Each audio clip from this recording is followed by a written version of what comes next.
இப்போ ஈஸியான வாழைப்பூ பொரியல் செய்கிறது எப்படின்னு பார்க்கலாங்க. எண்ணெய் காஞ்சிச்சு, கடுகு போட்டுக்கலாம்.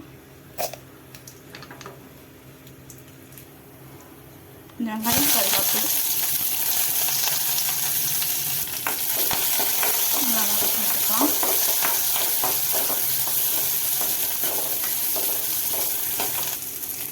வெங்காயம் நல்லா ப்ரௌன் கலர் ஆகிடுச்சுங்க.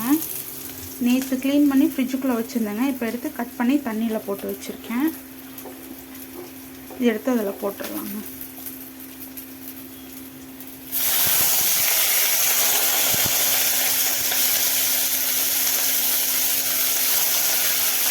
இப்போ கொஞ்சம் மஞ்சத்தூள், கொஞ்சம் மிளகாத்தூள், தேவைக்கேற்ப உப்பு,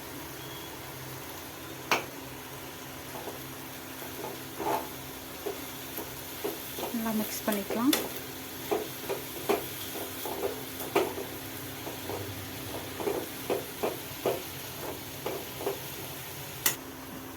கலந்து விட்டாச்சுன்னா கொஞ்சம் லைட்டாக தண்ணி ஊற்றி,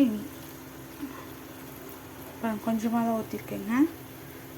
மூடி வச்சிடலாம், கொஞ்சம் நேரம் வேகட்டும்.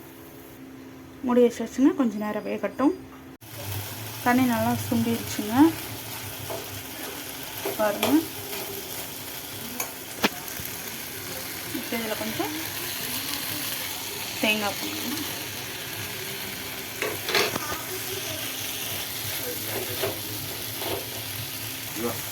தேங்காய் போட்டு நல்லா கலக்கியாச்சுங்க. இப்போ வாழைப்பூ பொரியல் ரெடி.